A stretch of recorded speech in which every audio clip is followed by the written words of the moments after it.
Salut mes BG, ça y est, on est en direction de Nîmes et du circuit de Lédenon. Je suis avec l'équipe technique juste ici. On a des sous, on a des moyens. C'est le matin. Ils sont où du coup? De quoi? Les sous, non, vous n'êtes pas payés. Vous êtes payés en bonheur et en visibilité. On est sous Red Bull, on s'est levé à 5h du mat. Mais je pense que ça va être une bonne journée. On se retrouve tout de suite au circuit pour vous présenter tout ça devant les box. Ça va être une folie.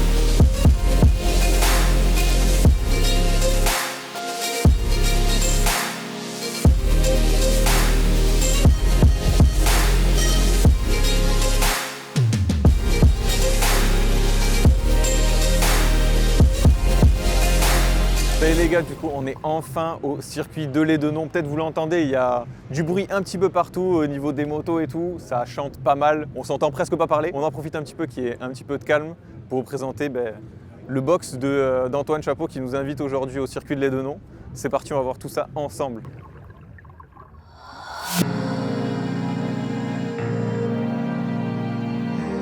Ça y est, voilà, on se trouve devant le box d'Antoine avec du coup son team racing qui est Techmas de chez BMW. Je vous laisse regarder tout ça, c'est vraiment magnifique, ça donne vraiment des étoiles dans les yeux, c'est une dingue.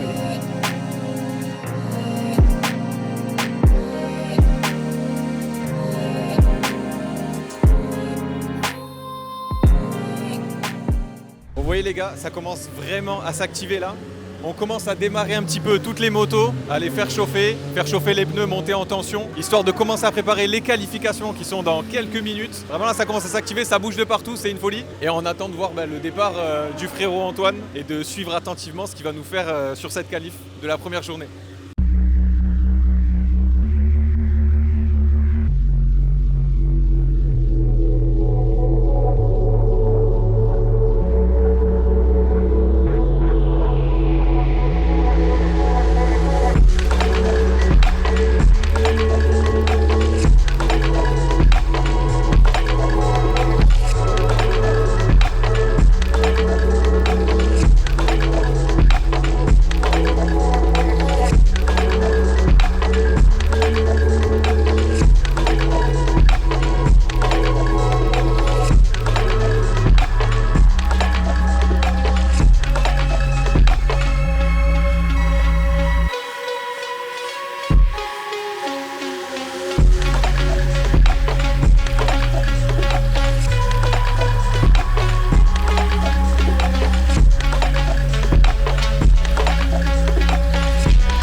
Ça y est les gars, c'est fini pour les qualifs. Du coup, maintenant, on a une petite période de pause, on va pouvoir aller manger et tout. Au final, Antoine a pu terminer 8e sur la première qualif de la première journée.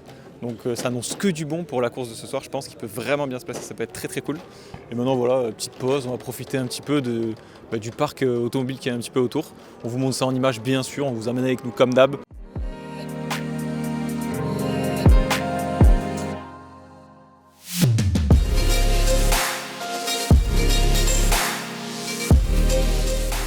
On va manger, j'ai très faim. Je sais même pas où est-ce qu'on peut bouffer. Oh, film, il y a du petit train. On peut faire du petit train pour faire le tour de la piste. C'est excellent. J'ai la dalle, mais je crois que tous les gens en fait ils ont déjà prévu à bouffer. Ah non, cafétéria. Vue panoramique en plus. Je sais pas, faudrait qu'on retrouve. Faut qu'on retrouve notre attaché de prod qui suit les temps des coureurs. Histoire qu'on se la foute là. Ah pardon, autant pour moi, le petit train est beaucoup plus intéressant, c'est carrément mieux. Voilà, comme ça les gens ils sont bien gênés. On en pense quoi d'avoir payé 30 € un truc qui coûte genre 2 balles? J'en pense pas à grand chose, j'ai un peu le seum. Regardez ce que j'ai pris pour 22,50. Voilà, là c'était vide. Il faut rajouter le steak frites quand même. C'est vrai, il y a un steak frites qui arrive, mais vas-y, un steak frites 22 balles. 22,50, tu manges bien au resto, je crois. Tu manges même bien. Ouais, bien de ouf. À 22,50, je me pète le bide à McDo. Vraiment. Là, c'est une folie. Tant pis. À 22,50, t'as un menu à volonté au Royal Buffet. Voilà. Ça me va. Non, là, c'est juste le plat sera plus salé que d'habitude. Mais c'est pas grave. On se régale. Et on revient avec vous pour la fin d'après-midi et début de course. Bon, les mecs, petite pause syndicale. Je suis une grosse merde. J'ai sommeil. Donc, ça part en sieste avant l'après-midi. Je suis complètement dead là. T'es dead, Robin, ou pas? Non, ça va, regarde comment je suis énergique là. Tout le monde a un maximum d'énergie dans l'équipe. On est dans la voiture de prod ou quoi là? Aucun rire. Vraiment. Aucun rire. Il n'y a personne qui rigole à mes vannes. Peut-être faut que je me...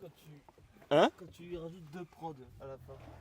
Tout est plus justifié quand tu rajoutes de prod. Ah là je suis en train de faire une sieste de prod là.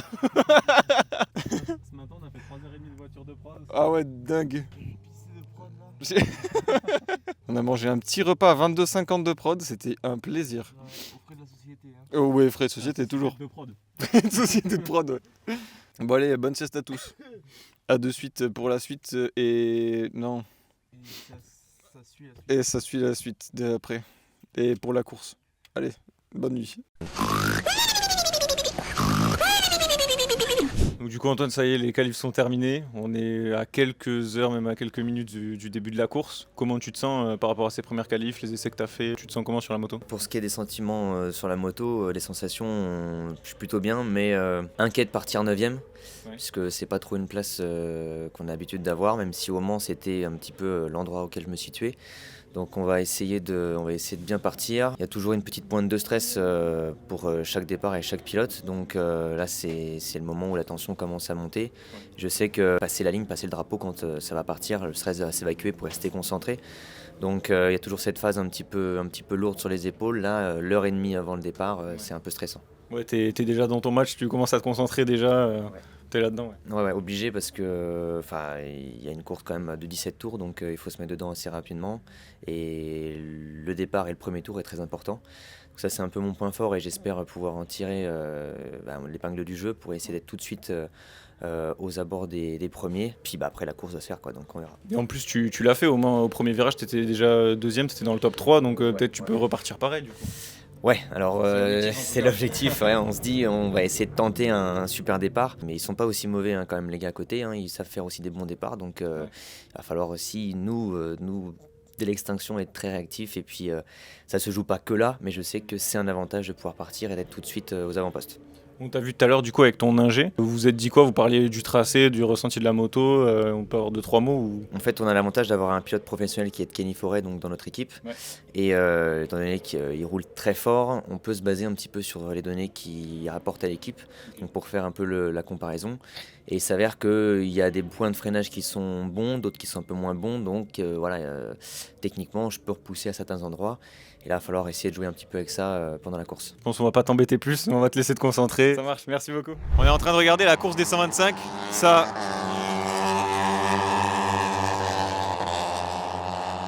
Je sais pas quand je peux parler.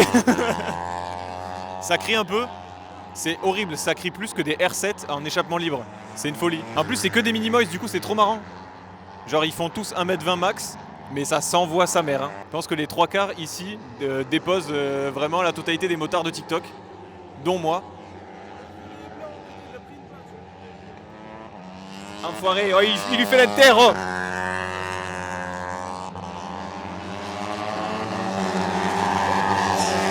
Non, chute. Mon Dieu, c'est la chute. Il est au sol.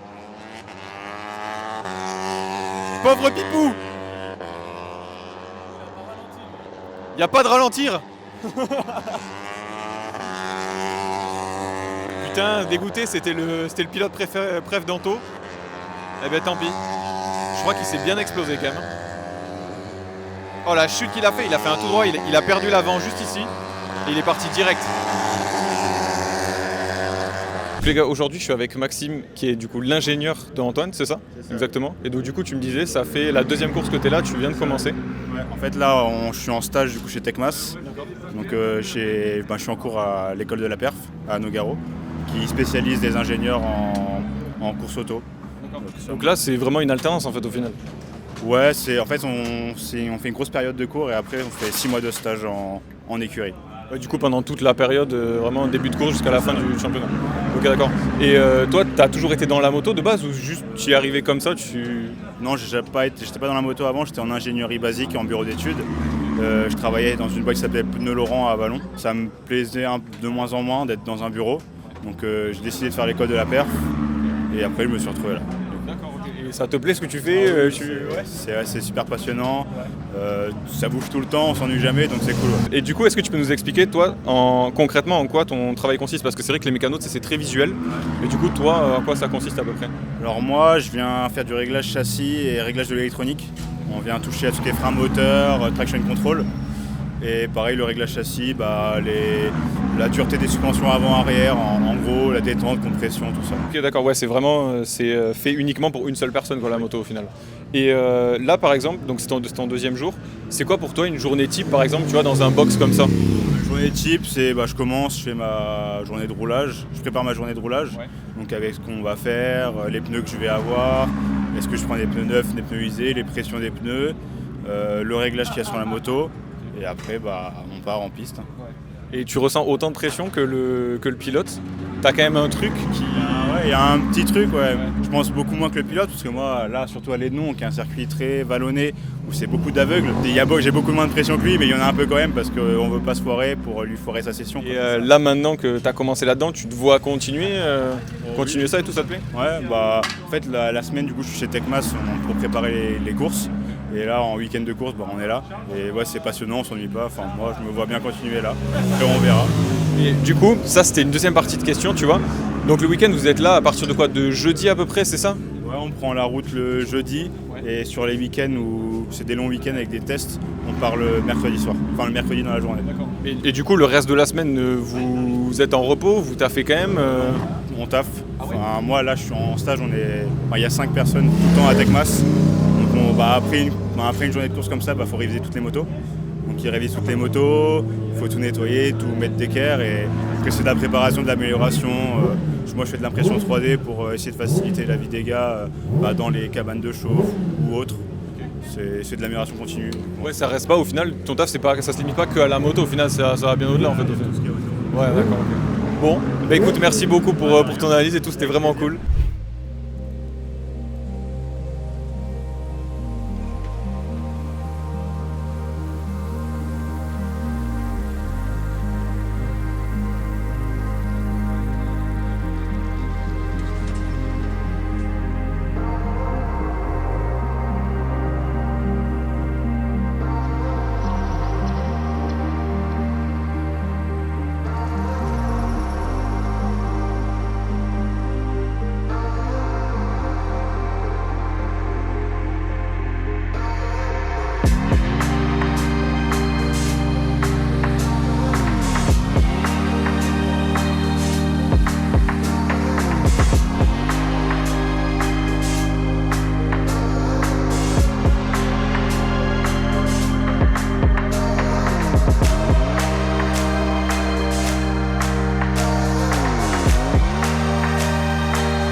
Antoine, salut. Déjà, Salut. merci beaucoup de nous recevoir pour ce week-end, parce que c'est toi qui m'invites sur Insta. Ouais, avec Du plaisir. jour au lendemain comme ça, Ouais. donc du coup trop cool. Avant toute chose, est-ce que tu peux commencer par te présenter pour les gens qui ne te connaissent pas, mais très succinct, très Ok, bref. moi c'est Antoine Chapeau, numéro 58 en European Bike et j'ai bientôt 28 ans et ça fait quelques années que je fais de la compétition moto. D'accord, donc ça on va y revenir un petit peu après. Moi j'aimerais d'abord qu'on parle de la course d'aujourd'hui. Comment tu t'es senti? Du coup tu as fait P9 en qualif Ouais. et tu as fini 7ème du coup, maintenant Ouais, c'est ça. on a les vérifications. Donc comment tu t'es senti pendant cette course? Pas tellement à ma place, mais pour le coup, ce qu'on avait prévu, ça s'est déroulé. Donc un départ canon. Je me retrouve un peu enfermé au premier gauche, donc j'arrive pas à vraiment sortir comme je voulais. Parce que techniquement, si j'avais pas été gêné, je passais premier en fait. D'accord. Donc P9 à premier, plutôt bien. Et puis mentalement pas dedans, un petit peu mou en fait, pas assez agressif. Ça s'est vu sur les datas. Donc Ouais. un gros manque d'énervement en fait pour être agressif et incisif avec la moto. Donc 7ème, un petit peu amer à la fin de course parce qu'on finit sous drapeau rouge. Ouais. Et ce qui se passe, c'est que je passe le 6ème, donc c'est le gars qui était devant moi, le pilote devant moi, je le passe. Mais le drapeau rouge nous impose de revenir sur le classement juste avant. C'est Donc ça. je finis 7ème, sur le papier 7ème, mais quelque part, Forcément. voilà, une bonne course, mais sur une fin un petit peu amère. Et là, j'en discutais avec l'équipe. Ouais. On est, je ne vais pas dire remonté, mais prêt pour demain. Ok, d'accord, donc ça, c'est super intention déjà pour nous. Oui, c'est ouais. cool. Et moi j'aimerais surtout qu'on parle du tracé de ce circuit-là. Parce qu'on l'a vu, il est ultra vallonné, physique de fou. Donc comment tu le ressens du coup niveau physique sur ce tracé-là en fait? Quand tu as tes freinages, tes accélérations et tout. En fait, c'est surtout du nerveux parce que physiquement, ça reste, tous les circuits sont assez physiques et c'est surtout le nerveux là qui va venir un petit peu pêcher parce que beaucoup de virages en aveugle. Qu'est-ce qui se passe derrière? Non pas quel est le virage qui nous attend, mais surtout qu'est-ce qu'il y a derrière? Est-ce qu'il n'y a pas une moto ou un pilote qui est en plein milieu? Ok. Ça, c'est des choses qui sont difficiles à gérer en course parce que ça vient un peu nous perturber. Il faut faire avec. Et si on n'a pas de point de repère, on fait que au feeling et c'est pas bon parce qu'il y a des virages, il faut rentrer taquet dedans et savoir quand faire tourner la moto et quand la faire sortir. Alors déjà debout, quand on fait un track walk, on se rend compte qu'il n'y a pas de visibilité, mais quand on est plein angle avec la tête à 60 cm du sol, c'est pire en fait, c'est vraiment pire. Tu prends combien d'angles, tu sais ou pas? Au max? On est, je crois, à 48 degrés d'angle, 47, 48 dans les gros angles. Ouais. Ah ouais, quand même, c'est quand même pas mal. Et justement, tu parlais de réflexion un petit peu mentale et tout. Il se passe quoi dans ta tête quand tu es en course? Ouais. Est-ce que c'est plutôt, tu appliques ta stratégie, tu sais à quel endroit tu freines, à quel endroit tu accélères, ou est-ce que c'est carrément naturel et tu le fais un petit peu au feeling? Ouais, moi mon souci c'est ça en fait, c'est que ça soit trop au feeling. D'accord. Et j'ai épaté mon ingé parce qu'il me dit t'es sûr que t'as pas de point de repère sur ce virage-là? Et j'ai dit non, je freine quand je sais que c'est le moment de freiner. Il me dit tu freines tout le temps au même endroit. Et je pense que ce qui va me permettre de progresser, c'est d'avoir après des points de repère. Mais sur ce circuit-là, c'est aussi la difficulté, c'est que vu que c'est très vallonné, que ça bouge dans tous les sens, on n'a pas forcément des points de repère très fixes. Ou alors, il faut le connaître bien ce circuit et puis par manque de roulage, c'est compliqué. Mais donc en course, si on peut parler de stratégie, on visualise toujours différentes stratégies, mais après ça ne se passe pas forcément à chaque fois de la même manière. Hormis partir devant et puis faire sa course. Mais quand on est englué dans un paquet, c'est compliqué d'envisager la course. Pour autant, les 2 premiers tours, on les avait bien visualisés, bien travaillés au début, c'est ce qui s'est passé. Moi, je me voyais 4 ou 5 et c'est ce qui s'est passé. Donc les 2 premiers tours, j'étais 5e. Ouais. Donc un peu dans le confort de se dire ok, on l'a déjà visualisé, on sait comment ça va se passer. Bon, après, la course, ça a été assez difficile. J'ai eu du mal à me mettre dans le bain, mais on a réussi à la fin à se réveiller, quoi. Ok, pour la course d'aujourd'hui, j'aimerais maintenant qu'on revienne un petit peu sur toi. Comment tu as commencé la moto et ça a été quoi les étapes un peu clés de ta carrière? Dans les grandes lignes, je sais que ça doit être très long, mais… Alors, comme je le disais tout à l'heure, j'ai bientôt 28 ans et ça va faire quasiment 25 ans du coup que je fais de la moto. Pour être assez bref, parce qu'il y a beaucoup de détails, mon père m'a toujours laissé rouler, donc très tôt, à l'âge de 3 ans et demi, 4 ans. En fait, jamais avec cette volonté de vouloir me faire rouler vite. Donc des automatismes, des positions de pied, des positions de regard, des positions de main, tout était fait pour que ce soit sécurisé en fait. Et j'ai fait du karting en fait à l'âge de 9 ans, j'ai fait un peu de karting, l'Oscar Petit. J'étais très mauvais en karting. Okay. En fait, anecdote, j'avais pas un réglage de karting fait pour le sec ou pour le mouillé, c'était tout le temps inversé. Je roulais avec des réglages mouillés sur le sec et des réglages secs pour le mouillé. Ah ouais. Donc en termes de drift, c'était très bon, vraiment très bon. Pourquoi du karting? Parce que ma mère avait peur pour la moto et au bout d'un moment mon père a dit ok, allez c'est bon, on y va. À 15 ans j'ai attaqué vraiment sur des vrais circuits avec un 650 SV la piste. Et ce qui a fait qu'on a fait de la compète, c'est que mon père il m'avait donné l'ordre de tout le temps rester derrière lui pour apprendre. Ah donc ton père quand même faisait Oui. du... Ok. C'est un élément aussi Ok, important, ouais, c'est ouais. vrai, il faut le souligner, c'est grâce à lui que j'en fais. Hein. D'accord, Sans ok. lui, je pense que j'aurais jamais fait de moto. Mon père est un ancien coureur, il a fait les 24 heures, les bols d'or, Ah oui, d'accord. donc il a un beau palmarès. Et ce qui a déclenché qu'on a fait du coup de la compétition, c'est que sur un circuit qui est le circuit de Manicourt, et on avait pour ordre de rester donc, les uns derrière les autres, et moi j'ai dépassé. Ouais. Seulement il a été incapable de me suivre, surtout pour... Il avait le niveau pour me suivre, mais la tétanie de voir son fils rentrer Devant, plus vite, ouais. etc. Et il a dit ok, allez, on s'attaque à faire un championnat, et j'ai commencé en 125 pré-GP. J'ai gagné le titre en 125 pré-GP, on a ensuite fait de la Moto 3. J'ai ensuite fait de la 500 CBR Cup, donc la coupe Honda qui réunissait toutes les mêmes motos et qui mettait surtout en avant en fait, le pilotage. J'ai gagné en 2017. En 2018, on s'est attelé à un championnat qui est le 600 Super Sport. J'ai fait une mauvaise chute en 2019 qui m'a fait perdre un petit peu du coup avec de la blessure, etc. T'as eu quoi comme blessure? Tu t'es fait quoi? Surtout l'épaule, trauma crânien, trauma thoracique, le bassin. Cervical et le moral. Ça fait beaucoup là, non? Ouais, que forcément, faut évident. revenir de C'est tout le plus ça. dur. Je fais vice-champion en 2021 à la suite d'une casse d'un embrayage. Je gagnais en fait normalement le championnat, mais Ah ouais. je ne gagne pas assez de points dans la dernière course, donc je fais vice-champion.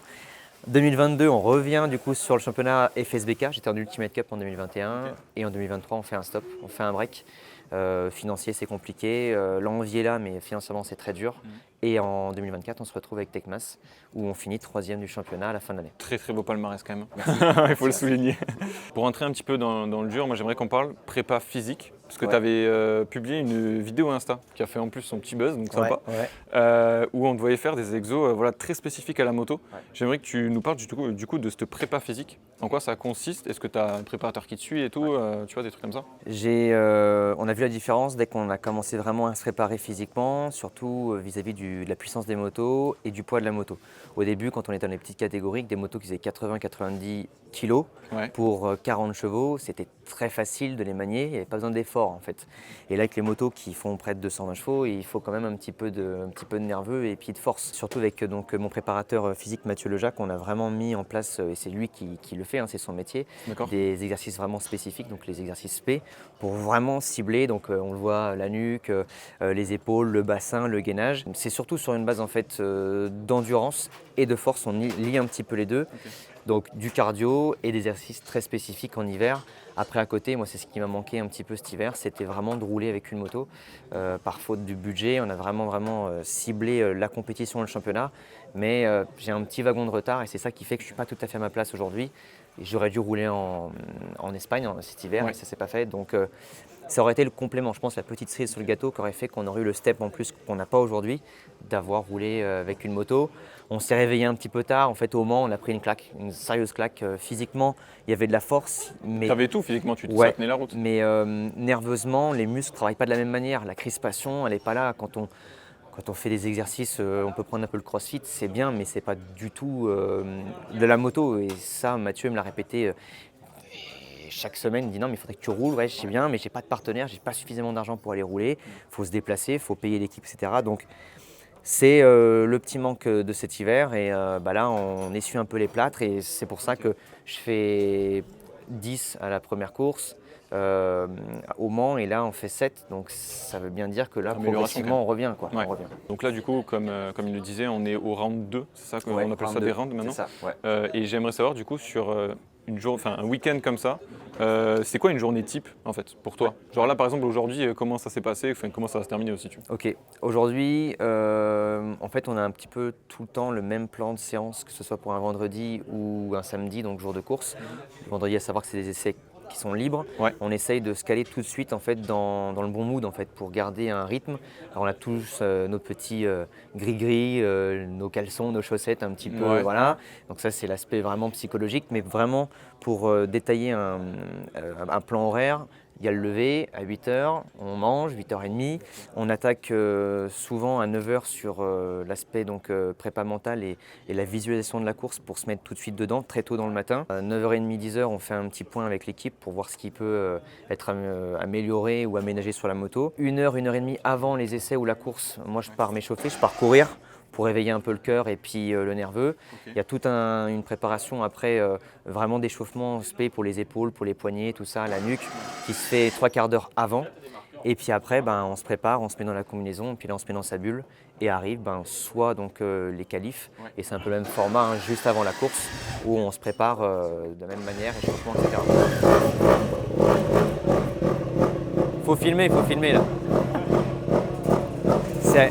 C'est avec ça que j'ai roulé en 2014, c'est une Moto 3. Ah ouais? Ouais.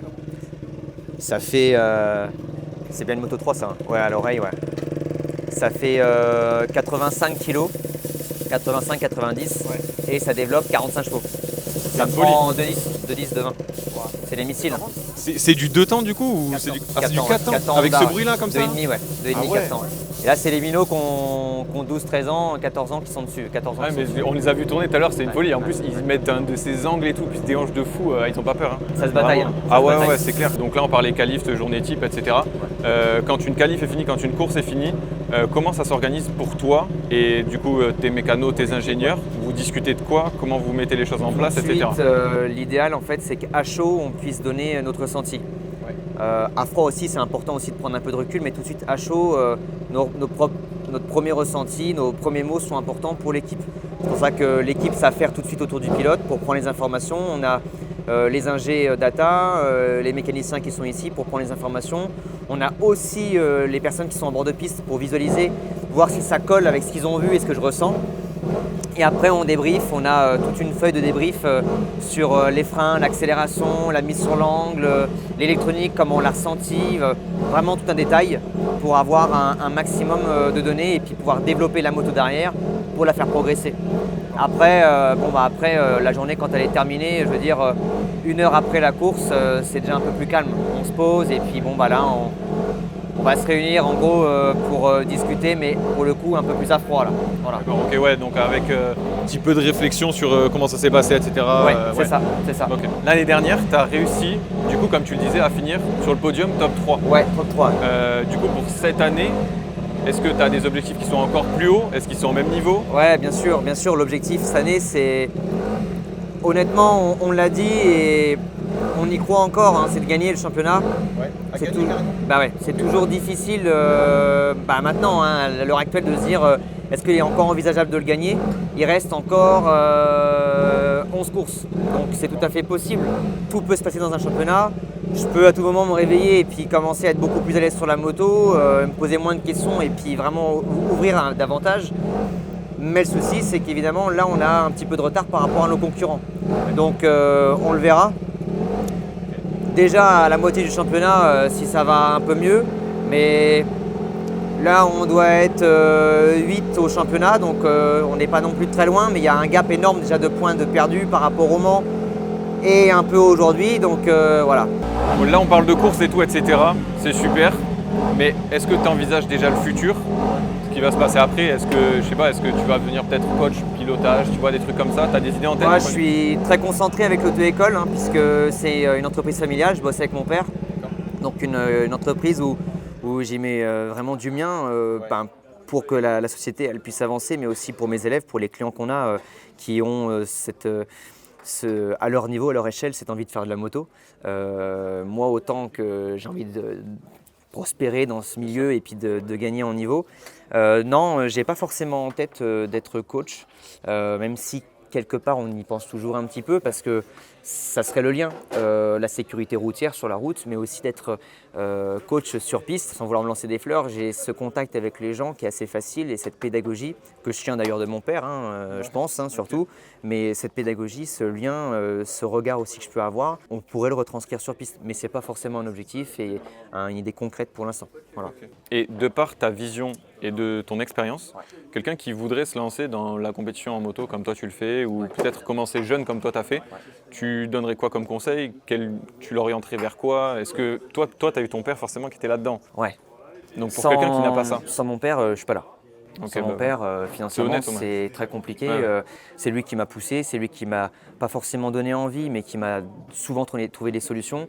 Et quand c'était dur financièrement, c'était souvent lui qui disait bon bah écoute, on va encore faire un effort cette année. Et pourtant, c'est un peu amer pour moi parce que déjà depuis quelques années, j'ai dit non, faut que tu arrêtes de m'aider, il faut que je me démerde par mes propres moyens. Seulement, niveau sponsor, c'est super dur et c'est ça qui peut faire un peu la différence. Mais pour autant, on peut très bien faire de la compétition sans avoir besoin d'un budget de 80 ou 150 000 euros l'année. Ouais. Il y a des petites catégories qui coûtent pas forcément très cher, avec des motos qui coûtent pas forcément très cher, où on accueille tous les âges, parce que ça aussi c'est une question qui revient souvent, mais est-ce qu'on peut commencer la moto alors que j'ai 40 ans? Ouais. Et bien sûr, Ah ouais. on peut, bien sûr, D'accord. c'est possible. Alors après, il ne faut pas aspirer évidemment à être pilote professionnel, mais pour autant, on peut très bien se faire kiffer, avoir des belles batailles et surtout apprendre, parce que celui qui arrive, sauf s'il est né pour faire ça, il y a des révélations qui se créent. Mais en général, vu que le niveau est quand même très relevé en France, il faut commencer assez tôt, c'est le mieux, dans des petites catégories, et puis pas avoir peur après de prospecter pour avoir des fonds. Parce que même en commençant avec des petites catégories, je pense par exemple à la R7 qui R7 Cup, du la coup, R7 Cup c'est- qui peut coûter un peu cher, Ouais. mais dans le promo, on peut retrouver des catégories découvertes ou pas un moindre budget parce que ça reste de la moto. Je faisais la référence il n'y a pas longtemps avec le ping-pong. Alors j'ai rien contre le ping-pong, mais c'est vrai que le ping-pong c'est peut-être beaucoup moins cher que la moto, déjà sur l'achat du matériel. J'y connais rien, mais si je ne me trompe Oui, pas, même si ça la va, raquette ouais. elle est dernier cri, elle ne coûtera pas aussi cher qu'une moto sortie de concession. Ouais. Mais pour autant, on peut trouver du matériel d'occasion qui est en bon état, on peut faire à moindre frais. Mais évidemment, ça reste de la moto. C'est un peu la Bien balance. sûr, quoi. bah ouais, Voilà. c'est ça. Je crois qu'on a fait tout le tour. J'aimerais juste revenir vite fait du coup sur cette spécification que tu nous disais entre du coup motard pro et toi tu m'as dit que tu étais motard semi-pro. Du coup, c'est quoi la différence? C'est en fait ce truc de statut ou même de sponsor à chercher en fait comment ça se passe réellement dans la vraie vie quoi. Enfin, Moi, je connais des pilotes qui pour autant ont un niveau qui est bon, mais qui arrivent non pas à se dégager de l'argent, mais à rien sortir de leur poche. Je connais d'autres pilotes qui, eux, sont là et qui sont payés. Donc ça, c'est un pilote professionnel. Celui qui est semi-pro et qui arrive en fait pour zéro à la fin de l'année à avoir déboursé de l'argent, il a vraiment un titre de semi-pro suivant le niveau qu'il a. Aujourd'hui, on est dans une catégorie qui interdit, en tout cas pour moi, l'European Bike, d'être professionnel. Seulement, le niveau et l'investissement qui est fait derrière, autant sur le plan financier que sur le plan physique, parce que moi je suis à près de 13 à 14 heures de sport par semaine, c'est du temps et c'est se consacrer du temps à faire ça. Moi je me permets de dire que je suis semi-professionnel dans le but où j'y mets vraiment de l'investissement. Financièrement, c'est le seul truc qui me bloque en fait. Mais derrière, oui, j'ai un statut de semi-pro parce que je débourse de l'argent pour le coup, j'aimerais dire que je suis à zéro, mais j'ai des partenaires qui me suivent, une équipe professionnelle et une préparation avant qui pousse à dire que je suis au moins comme un pro, mais sans le statut où je gagne de l'argent à la fin. j'ai une question qui me vient là rapidement. Techniquement, avec ma taille, est-ce que je peux être pilote? Oui, tout à fait. Ah ouais On peut être pilote, on va avoir des avantages et des inconvénients. La taille peut impacter en fait la facilité à faire tourner une moto. Je pense à Loris Baz qui est assez grand, qui est un pilote français qui est assez grand. Et il avait cet avantage sur le mouillé d'avoir la possibilité de garder la moto quasiment droite, il faut visualiser, la moto droite et de prendre une courbe. Celui qui est petit, il n'aura pas l'avantage du corps pour tirer la moto à l'intérieur, donc il devra faire tourner la moto. Donc c'est un avantage d'être grand, par exemple, aussi au freinage. Par contre, qui dit derrière, grand, dit de la taille, dit de la prise au vent, Ouais. dit du poids, donc ça se compense. Mais si on regarde les pilotes MotoGP, Pedrosa, pas grand, Valentino Rossi, pas grand, Marc Marquez, Pas très pas grand si non grand que ça non plus. Bref, on a des top pilotes qui sont devant et qui ont un gabarit qui sont assez petits. Et moi, c'est un petit peu le défaut que j'ai pas des bras qui sont immenses, donc au freinage, Tu par rapport charges à beaucoup. Ouais. je suis obligé de tendre les bras un maximum, alors que quelqu'un qui ferait 15 cm de plus que moi, il peut tout de suite charger le poids sur l'arrière, donc stabiliser la moto. Mais ça se compense, parce que derrière, à l'accélération, j'aurai moins de poids à emmener. Bon. La taille, il y a quand même une limite. On n'y a jamais trop réfléchi et j'ai jamais forcément mis le nez dessus, mais je pense qu'au-dessus d'un 90, ça commence à être vraiment délicat. Et merde. Mais c'est pas impossible. Ouais, c'est et pas impossible, en mais- dessous combien du tu dirais 55, je pense que ça. Mais après, les motos, on peut aussi les adapter, autant que sur la route, peut-être plus sur le circuit, parce que vraiment tout est quasiment malléable, la position des repose-pieds, etc. On fait même des selles sur mesure pour les pilotes. L'idéal, il faut tourner autour d'1m70. Ok, d'accord. Tant pis. On va pas te prendre plus de Ah non, ton pas de temps. souci, avec plaisir. On te laisse te reposer pour nous faire une Ça meilleure va. course demain et on suivra tout. Ça y est les gars, on a fini la journée. Vos impressions sur la journée? C'est de quel côté que je dois aller pour rentrer? Oui, lui déjà il est pas fun. J'ai faim, j'ai mal aux pieds. Antoine, quelqu'un de très gentil, voilà, et il est très beau, très charismatique. Voilà, il me fait des enfants quand il veut. Et voilà, en gros, voilà. C'est très réel, c'est très réel. C'est très dommage. C'est très dommage, les 3 tours, c'est très dommage. C'est trop dommage pour les 3 tours, ouais, on en voulait plus, on voulait plus de spectacles. Voilà, exactement. Mais au final il a bien fini donc c'est nickel. Waouh! C'est vrai qu'on a tous pris des coups de soleil, c'est une folie. Comme des lézards, là. C'est parce qu'on est tous des hommes qui mettent pas de crème solaire parce que c'est des hommes. On est des hommes, c'est les vrais hommes. Mais tous les trois on est rincés, nos grands-oncles. On va Vraiment. manger une côte de bœuf ce soir. Voilà, ce soir c'est côte de bœuf, les véganes dehors. On rigole bien sûr, on aime tout le monde. Allez, fin de journée 1. Demain on se retrouve pour la journée 2. Pareil, on va resuivre encore Antoine toute la journée.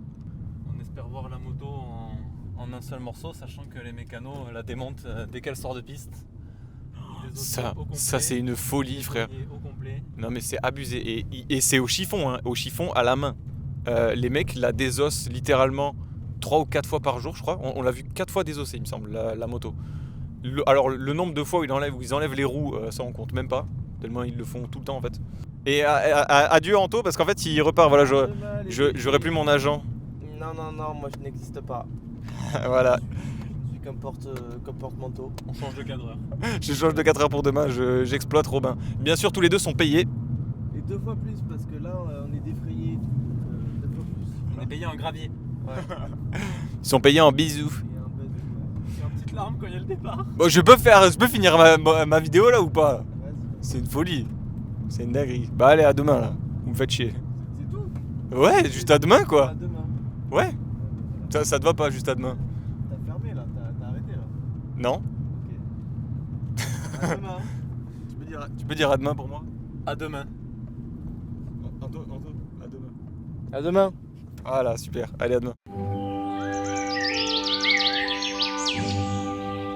Yo yo yo les mecs, Toxicity volume 3, pour ceux qui ont la ref.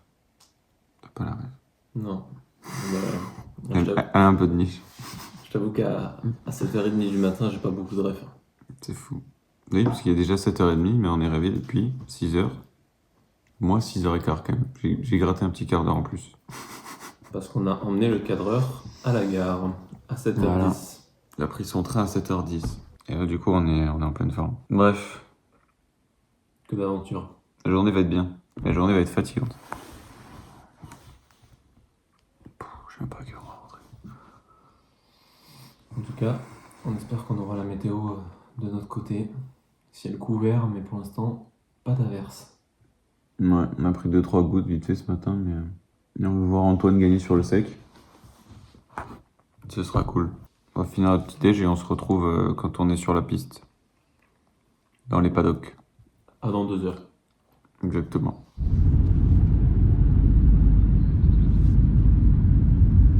Les frérots, ça y est, on est arrivé au circuit de l'Édenon. On est sur les débuts des qualifications du coup avec Antoine. On espère qu'il va bien se classer. Ça a l'air bien parti, il est vraiment bien concentré, on l'a vu passer tout à l'heure. Je pense que ça va très bien se passer. On a beaucoup d'attentes sur lui aujourd'hui et je suis sûr qu'il va tout donner dans tous les cas.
Antoine, du coup, t'es redescendu en pression. Ouais, C'est bon. fini. Tu t'es mieux placé qu'hier, du coup. Pour l'instant, toi, t'as pas eu de goutte de pluie ni rien. Ouais. T'as fait sur le sec. Ça, Ouais. tu l'as senti comment? Alors peut-être qu'il avait peut-être un peu plu, donc peut-être c'était différent. Ouais, on a une piste qui était similaire à ce que j'ai eu il y a 10 jours, parce qu'on a fait des tests. Sur la dernière séance de test, on a eu une piste plutôt séchante avec des patchs d'eau encore sur la piste. Donc moi, ça m'a pas forcément gêné. Donc j'ai pu tout de suite me mettre dans le rythme. J'ai été pas mal gêné par surtout en fait les autres concurrents qui avaient du mal à se mettre dans le rythme. Donc dès que j'avais un tour lancé, je devais dépasser, donc perdre du temps. Pas de tour clair. Et pourtant, tout de suite dans le coup, puisque j'étais longtemps en tête. Ouais. Et dans un tour où j'étais censé améliorer, j'avais quelques dixièmes d'avance. J'ai été gêné, donc j'ai pas pu conclure, mais 5e plutôt bien, avec une piste qui présentait encore des patchs d'humidité, mais beaucoup moins que ce que j'ai connu il y a 10 jours, et pas autant que les Superbikes qu'on roulait là il y a 30 secondes. Et du coup, au niveau de la grille, t'es placé bien, comme tu nous disais, c'est-à-dire en exter ou t'es en inter là? Donc là, moi je suis placé 5, donc je suis au milieu, je Ok. suis au centre de la grille. C'est plutôt bien, j'ai le choix de partir à gauche ou de partir à droite. J'aurais aimé être à droite, mais vaut mieux être 5 que 6. Ça fait gagner un peu de place au démarrage. Voilà, il n'y a plus qu'à faire un bon départ et essayer de surgir tout de suite, au moins dans le top 3 au départ, et puis essayer de maintenir cette place, tant bien que mal, puisque je crois que les conditions vont être sèches, complètement sèches à la course. Et les autres ont un bon rythme, à moi aussi de tout de suite me mettre dans le bain et mettre du gaz. Ok. Super, bon, on va pas te déranger un peu plus. Et puis, du coup, j'espère qu'on fera une bonne course, qu'on verra un meilleur résultat qu'hier, ce serait encore mieux. Parce que là, du coup, tu t'améliores de plus en plus, donc maintenant, on n'attend plus que la fin, quoi. Voilà, super, merci. Soit dit en passant, pour le vlog cette fois, on n'a pas payé un plat 22,50 € par tête. On a pu manger des petites pizzas tranquillement. Niveau nutrition, le week-end est catastrophique, hein, je vous le dis. Niveau nutrition, vraiment, à en faire pâlir tous les plus grands nutritionnistes de France. Même les plus petits. Hein. Même les plus petits, ouais, c'est vrai ça. Je pense que là, tout ce qu'on a bouffé. La taille de la pizza, frère, c'était une singerie. De toute façon, on verra par rapport à ta tête la taille de la pizza. Hein. Et la quantité d'huile qu'il y a dessus. Ouais, mais ça, il faut pas le dire. Ça. Il faut pas le dire. Les gens, ils savent pas. En fait, c'est la magie du cinéma, tu vois. Ça, ils sont pas au courant. Un délice, c'était super bon. voilà, c'était super bon. On est toujours autant fatigué. Je pense que quand la digestion elle va tomber, ça va faire très mal. Donc, on va se reposer un peu. Et ensuite, on va retourner au paddock, voir si on peut pas choper vite fait Antoine pour qu'il nous présente sa moto. Je croise les doigts. Et ensuite, il y aura la course. À 16h. Voilà. 16h ou 16h30, je sais plus exactement. Un truc comme ça. 5 départ. 16h05 départ. Donc on va essayer de vous faire un max d'images aussi sur la grille de départ, vu qu'on y a accès. Je sais pas pourquoi, mais on y a accès. Et en espérant qu'il nous fasse un petit podium, ce serait cool. Parce qu'il en a largement les capacités pour. C'est quoi ton pronostic? Tu penses qu'il va finir combien? Ça dépend vachement du départ qu'il va prendre. S'il prend le même départ qu'hier, ça veut dire qu'il fait P1 du sortie du premier virage. Et comme il le disait, même s'il n'est pas au plus à l'aise sur le sec et qu'il a la tête dedans et qu'il prend son rythme dès le début, parce qu'il y a largement la capacité de faire un podium. Il faut que le mental soit là et il faut garder la tête haute, ça va le faire. Je pense aussi, parce qu'il nous disait hier, je sais plus si c'était en off ou si on l'a eu en cam, que justement il nous disait que en fait il a pris trop de temps à se mettre en jambes. Il a mis presque 10 tours à rouler à ses chronos. 12 tours pour faire 12 tours pour faire une 26, ouais. qualification. C'est ça. Et là encore, il a fait encore mieux, parce que du coup il a fait même pas une 26,5, il a fait une 26,08 je crois. Donc je pense qu'il en a les qualités. On verra ça tout à l'heure et puis de toute façon je vous partagerai tout ça. Toujours les petites images des mécanos etc. qui bossent parce qu'ils font un taf monstrueux derrière. Les mecs sont vraiment au taquet, il n'y a pas une seule pause. Les mecs ne s'arrêtent pas de genre 9h quand on arrive jusqu'à... nous on part vers 18h, 19h, les mecs sont encore en train de bosser. C'est juste des grands fous malades. Sur ce, à toutes.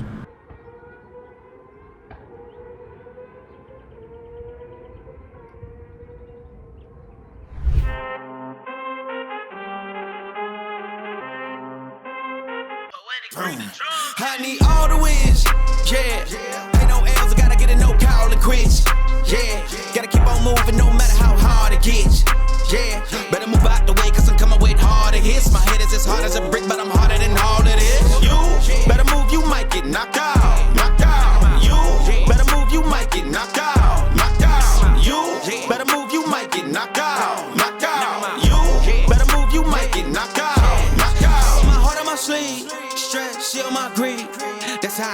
process, ain't no giving. Some days I don't eat, I don't sleep. When I'm focused, I'm dangerous. They don't want it when I'm anxious. Ain't no limit till I tank. I'm running on fumes. The opposition don't amaze. The roads racing through the pavement. Get your hands out of my bag. I know that's because I've been in it. I don't need the brag. I guess that's what happens when you taking care of your business. But some family, you do the math. I'm out of my pocket. Houston, we got a problem, man. Perfect, let them watch me elevating. Got them nauseous, cause I'm the pilot in the cockpit. Nose diving in the house and woo. Watch out, get ahead, watch out, get ahead, watch out, get ahead. Woo. Watch out, set it up, bet you I shut it down, watch out, get a win. I don't think they really wanna come against the winner, got a finger run up in on a grenade. I ain't never been there when you think you compare. I'm a line, but the winner about the cage. I need all the wins, yeah. Ain't no L's, I gotta get a no call and quits. Yeah, gotta keep on moving no matter how hard it gets. Yeah, better move out the way cause I'm coming with harder hits. My head is as hard as a brick, but I'm harder than all it is. You better move, you might get knocked out, knocked out. You better move, you might get knocked out, knocked out. You better move, you might get knocked out, knocked out. You better move, you might get knocked out, knocked out. Bon alors Antoine, raconte-nous un petit peu cette course. Tu fais un bon placement sur la grille de départ.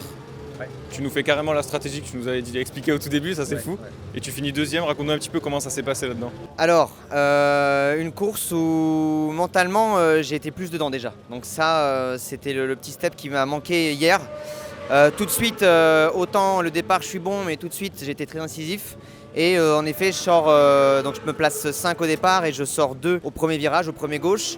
Et ensuite une course où j'ai réussi à tenir le rythme, c'est ce que je voulais, hein, tenir le rythme des hommes de tête.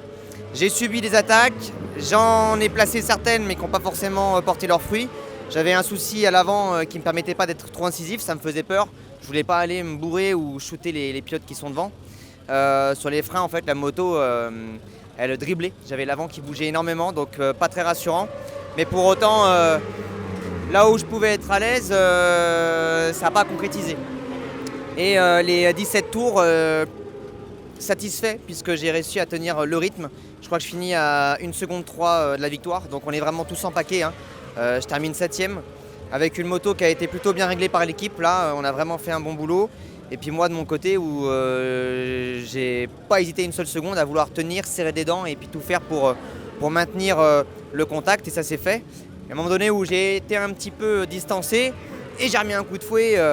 On a bien travaillé là avec Fifi, mon préparateur mental, avec Philippe sur cet aspect-là, que si je devais me faire décrocher, ça pouvait arriver, mais tout de suite, il fallait se remettre dedans et ça a fonctionné. Et j'ai amélioré mon chrono par rapport à hier. Je crois que je suis à 3 ou 4 dixièmes plus rapide, donc c'est génial. Franchement, c'est un super week-end. En dehors du résultat, évidemment 7ème. On veut toujours plus forcément. Mais voilà. Mais c'est très bien parce que comparé à hier, tu as mis beaucoup moins de tours pour te mettre dedans. Hier tu disais que tu avais besoin d'une dizaine de tours. Ouais. Aujourd'hui en 3 tours, tu étais déjà à 1,26, ce qui est énorme. Et c'est ce qu'on disait hier en termes de rythme, c'est ce qui me manque. J'ai pas assez de roulage, pas assez de kilomètres à mon compteur depuis le début de l'année. Donc là je commence à reprendre un peu le retard et ça se voit. Hier bon, c'était un peu mitigé et puis là tout de suite je suis de nouveau dedans. Dès le début, hein, parce que bon, je fais quasiment le all shot, hein, je passe seulement 2, mais quasiment le all shot, et tout de suite j'ai dit ok, c'est bon, t'es dans la course, tu les lâches pas, et l'objectif secondaire était de terminer avec eux. Bon, c'est atteint, l'objectif principal était de finir sur le podium, mais il est juste devant le podium.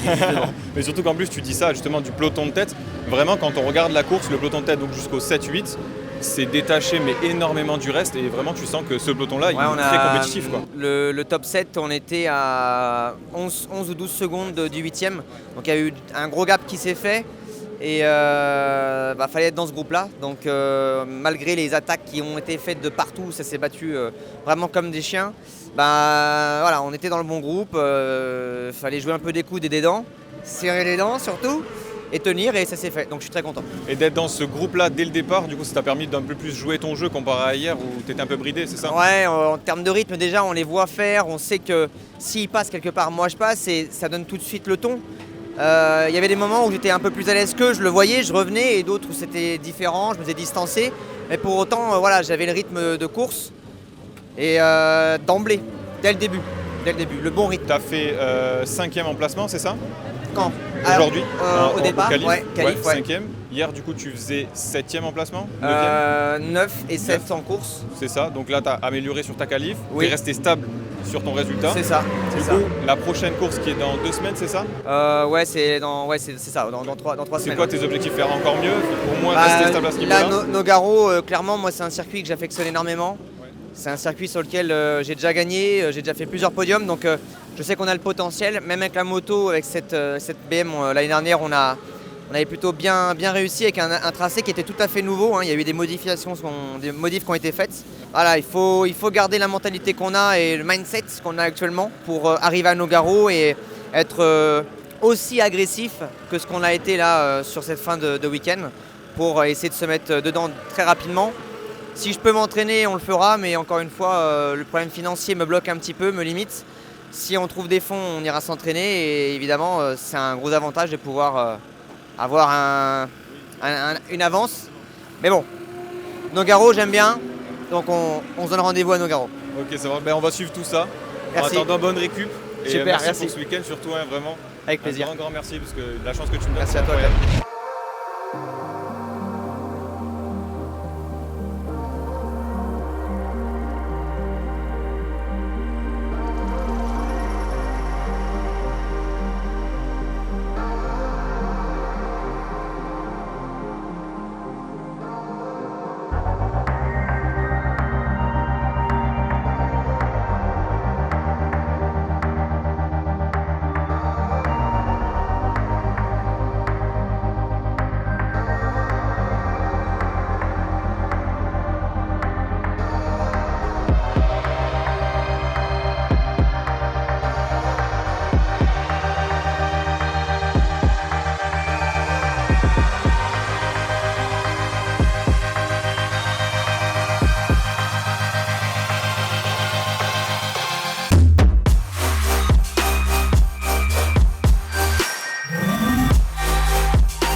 On est de retour avec Antoine du coup pour la présentation de sa moto. Moto ô combien exceptionnelle et surtout on n'en voit pas tous les jours, donc profitez-en. Vas-y, est-ce que tu peux nous commencer déjà par les petites spécificités? C'est quoi le modèle? Chevaux, poids, tu vois les trucs basiques au début, ensuite on rentre dans les détails. Je te laisse me dire tout ça. Ça roule. Donc là, on est sur une BMW M1000RR qui, de par sa préparation, fait aux alentours de 180 kg pour approximativement 230 chevaux. C'est sur quelle année du millésime que tu es là? Tu sais ou pas? 2023. Ok, d'accord. Okay. On va se garder tout ce qui est intéressant, c'est-à-dire tout ce que les gens ne connaissent pas en général, juste ici pour la fin. Est-ce que d'abord on peut parler des différences entre cette moto-là, si je l'achète pour la vie de tous les jours, et si je l'achète pour piste comme toi par exemple? Yes. Cette moto-là, neuve, on peut la toucher à 27 000 € sortie de concession. À côté, il faut compter sur environ 35 à 40 000 € de préparation. Que ce soit sur l'électronique, le châssis, les carénages, il y a grosse modif. Donc par rapport à ce qu'on a sur le marché, la moto, là, on a ajouté un gros électronique, des jantes, des suspensions, des carénages. Sur le bâti, on va retrouver un bâti qui, lui, n'est pas d'origine. Alpha Racing, à l'avant aussi de l'Alpha Racing. Des commodos, un dashboard, une ligne d'échappement qui est full titane à Krapovic, mais surtout une base électronique qui est monstrueuse. Je crois qu'on avoisine les 15 000 € juste la base électronique? Ouais. Ah ouais. On va retrouver aussi des protections carbone. Le châssis n'est pas en carbone, hein, mais c'est des protections carbone. D'accord. Est-ce que ça change quoi du coup d'avoir des protections carbone là, sur ton cadre? J'ai cru entendre dire que ça pouvait rigidifier un petit peu l'ensemble, mais j'y crois pas trop. C'est surtout en cas de chute pour protéger de la projection des cailloux dans un bac, pour protéger en fait vraiment la structure de la moto. Que dire d'autre sur cette moto-là? J'ai aussi tout un système embarqué pour savoir ce qui se passe sur la moto. C'est des pressions, donc température et pression dans les pneus, des battements de suspension arrière, des battements de suspension avant, capteur de pression de frein avant, mais aussi capteur de pression de frein arrière que je retrouve à la main gauche.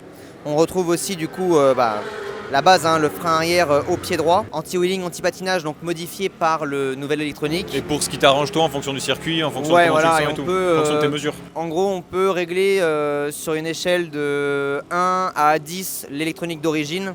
Et celui-ci, il y a une multitude de possibilités et on peut régler de 1 à 100 en fait, vraiment rentrer dans les détails.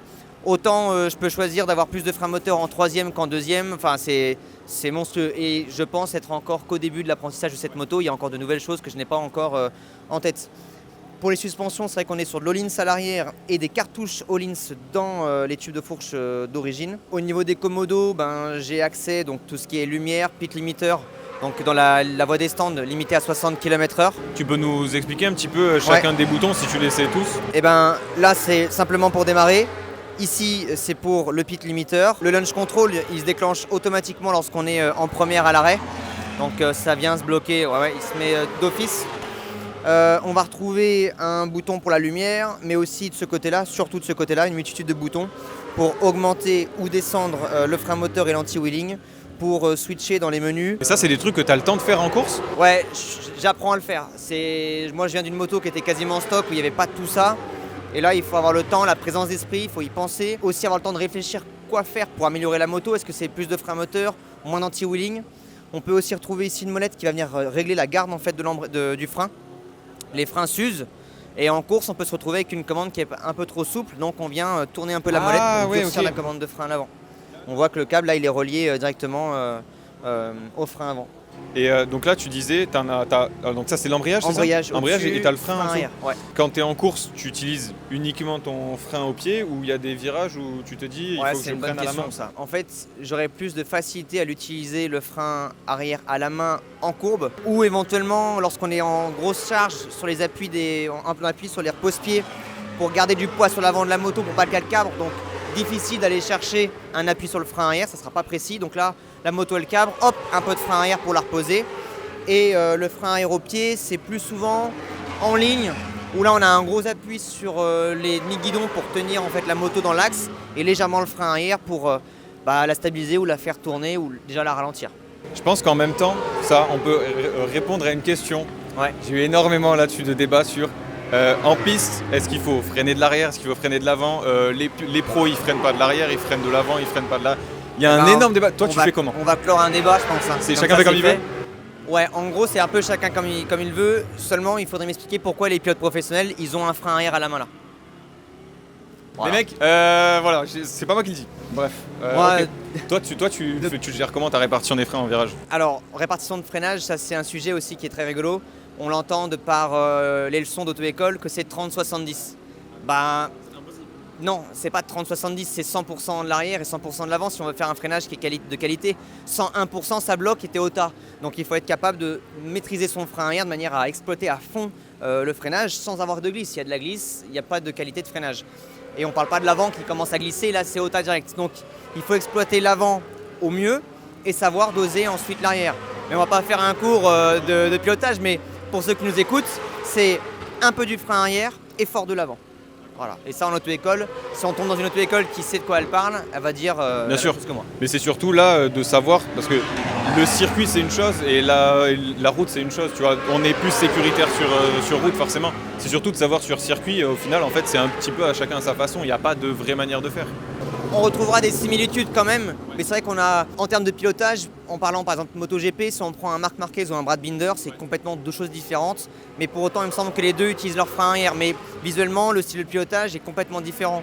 On pourrait prendre en Superbike un Kenny Forêt ou un Grégory Leblanc, pareil, des comportements et des maîtrises complètement différentes. Donc, c'est du feeling, c'est beaucoup de feeling. Ouais. Mais je pense que si aujourd'hui on a un frein qui est placé sur la roue arrière, c'est qu'on doit l'exploiter dans différentes situations, cabrage, entrée de virage, sortie de virage, pendant le virage. Et là, en fait, on fait le tour. Donc, on ne peut pas dire que le frein arrière ne sert à rien pour le coup. Et donc là, ça fait combien de temps que tu as cette moto? Ça fait 2 ans, c'est ça? J'ai commencé à rouler en début d'année 2024. Donc ça fait à peine 1 an et demi, là ça fait 1 an bien bouclé et là on est la deuxième course. Et tu dirais que tu es à combien de pourcents de maîtrise de cette moto et à combien t'es d'avoir les paramètres parfaits pour toi? Tu t'estimes à combien? Je pense avoir passé le cap des 50%, mais il y a encore gros de travail. On s'appuie énormément sur l'électronique, donc quelque part ça nous permet de souffler un petit peu, mais l'électronique peut aussi nous brider. Donc c'est un travail en fait, moto-pilote, on le fait chaque seconde, chaque sortie de piste avec les ingés on le fait. Mais ouais, allez, on va dire entre 50 et 60% de maîtrise. Kenny Forêt, il avoisine, je pense, les 95%. Ah ouais, il est même pas à 100%, tu dirais? En fait, c'est c'est trop dur à dire. C'est celui qui gagne quasiment tout actuellement. Et je voudrais pas dire qu'il n'est pas à 100%, mais on est à 95% sûr et on gravite, bien sûr. Et lui-même le dit, et heureusement, et bien sûr, c'est son objectif à chaque fois de sortie de piste, essayer de trouver une solution pour que la moto marche mieux. Et sinon, les autres, ils font un step en avant et puis on se fait dépasser. Donc il est tout le temps. Donc en fait, je pense que cette zone des 100%, on l'atteint jamais.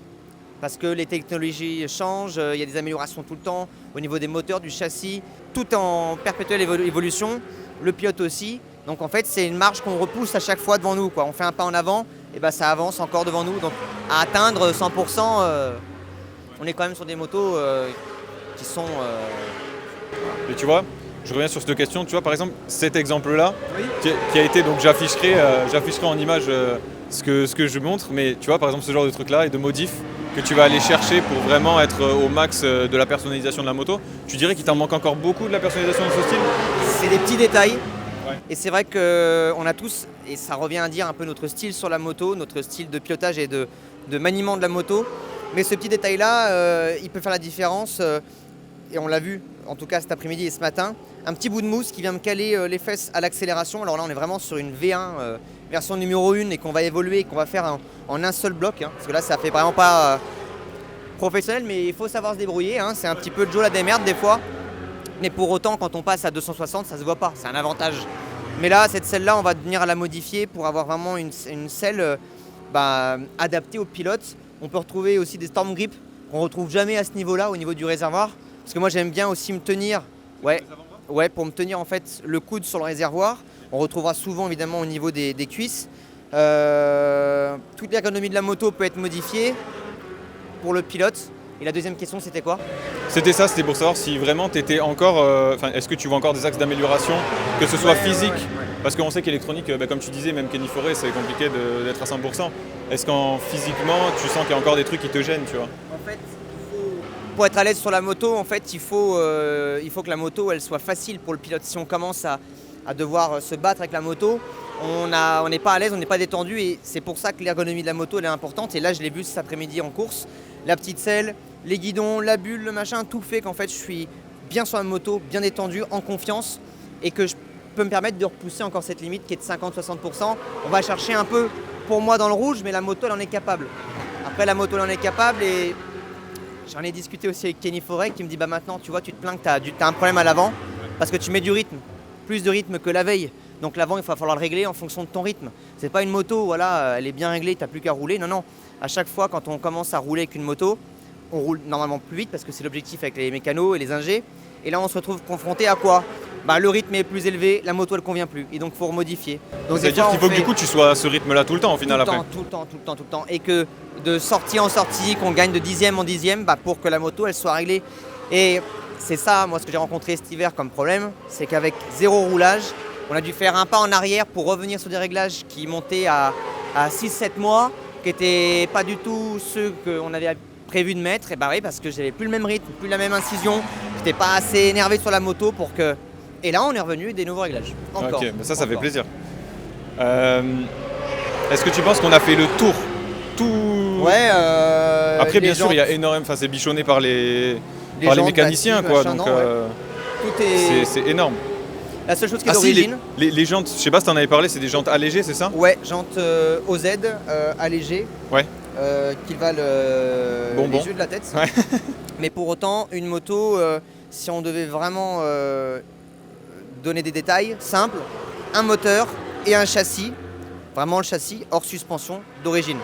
Tout le reste... C'est construit autour de toi en fait. Ouais, c'est construit autour et puis on modifie la moto. Et par exemple, tu vois, je suis en train de penser, les nouvelles là, de 2025, c'est celles qui ont les trucs pour refroidir les freins céramiques, c'est ça? Ouais. Ça, c'est pas un truc que toi, de ton côté, tu aimerais rajouter? Est-ce que, tu vois, je sais qu'il y a même des améliorations comme ça, même sur route ouverte, quoi.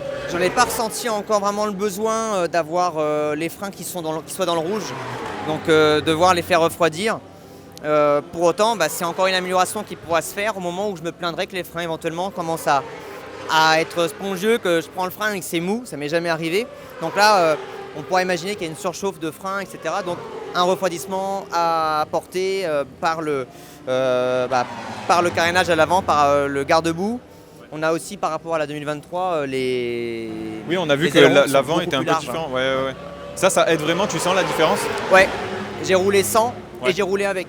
Ah, Et t'as des polis pour rouler sans les ailerons? On a essayé. Ouais. Et c'est en termes d'appui, il me semble qu'à. Je vais dire une connerie, mais aux alentours de 150 km/h, on a un appui de 40 kg devant. Donc c'est comme si on mettait un mois devant sur la En roue plus, avant ouais. pour la stabiliser. Ouais. Ok. Ah ouais, Et c'est donc, quand même énorme. La différence se fait ressentir quand on n'a pas les ailerons quand même. Dernière question, un peu touchy. Est-ce que je peux monter dessus pour essayer? Bien sûr, avec plaisir. Ma mère va me tuer parce qu'elle m'a dit surtout ne fais pas ça, monte pas dessus, ça vaut trop cher. De qui, de quoi? Ma mère elle m'a dit si tu fais ça je te tue quand tu rentres. Et ben moi, regarde, je tiens. Allez-y, grimpe.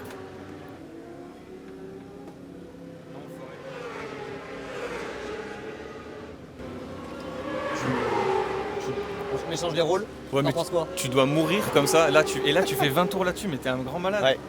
Mais c'est pas possible. C'est trop dur. Alors là je te le laisse. Il y a vraiment une diff de quand t'es là sur les. Mais même pas parce que là elle est alignée, on est d'accord. Quasiment, ouais. On a la roue arrière qui est légèrement plus haute, mais en fait, ouais, en termes de sensation, t'as vu, t'es beaucoup sur l'avant, quoi. Par rapport au 650, par rapport à ta moto. Non, je répondrai pas parce qu'en fait le problème c'est que ça va te donner du pain aux haters. C'est Parce vrai. qu'ils me disent tous, C'est vrai. ah, c'est pas une sportive, c'est un roadster C'est caréné, c'est un peu vrai. Ok. C'est une ok, GT stop, la mienne. Stop. Ouais. C'est une 650 R. R. Oui. J'ai roulé en mondial avec cette moto. Mais non. Et c'est une sportive. Pour moi, c'est une sportive. Voilà. Oh le débat est clos. C'est une J'ai roulé C'est en vrai Junior Cup. Ouais. Anecdote, sur le mouillé, j'étais devant tout le monde, plutôt à l'aise. Ouais. Et sur le sec, j'ai eu quelques emmerdes avec un 650 CBRF. En tout cas, si je retrouve des photos, j'ai une super c'est une photo, dinguerie. Drapeau de France dans la combinaison, Ah ouais, je suis chaud. debout et tout, magique. Putain, excellent. J'ai même un burn et tout à Adélaïde, magique, cette course en 2016. Et avec cette moto-là, qui fait donc 100 chevaux, c'est ça? Ouais, c'est ça, 95. Ouais. Mais ouais, mais tu devais avoir une sacrée Un prépa petit quand même peu dessus. plus. Non, Ouais. pas pour Ah ouais autant, parce qu'on Peut-être était les sur demi-guidons et tout quand même.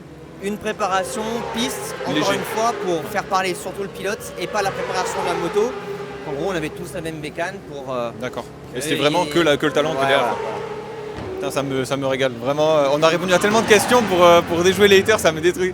Trop bien. Bon bah écoute, merci de nous avoir présenté cette Avec moto. plaisir, avec Franchement plaisir. exceptionnel. Et puis du coup, bonne chance pour le reste des courses Yes, et tout. On va yes. suivre ça. Et j'espère qu'on se retrouvera rapidement pour faire du coup un nouveau vlog Allez, moi je suis chaud. Avec du plaisir. week-end. Ça va être trop cool. Voilà. Bah merci beaucoup en tout cas. Merci. Bon les mecs, ça y est, fin de week-end. Toujours aussi fatigué. J'ai l'impression que la phrase de ce week-end c'est la fatigue. Et un max de plaisir. Un max de plaisir, c'est vrai qu'un max de plaisir. N'oublie pas de remercier absolument tout le monde, commençant bien sûr par Anto et Robin qui m'ont aidé pour ce week-end.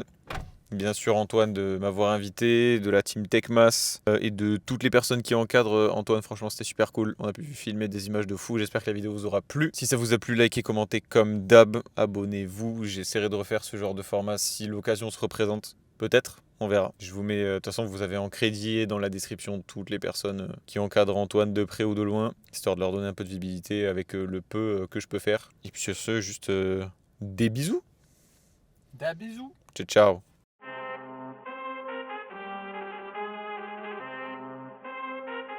I need all the wins, yeah. Ain't no L's, I gotta get a no call and quits, yeah. Gotta keep on moving no matter how hard it gets, yeah. Better move out the way, cause I'm coming with harder hits. My head is as hard as a brick, but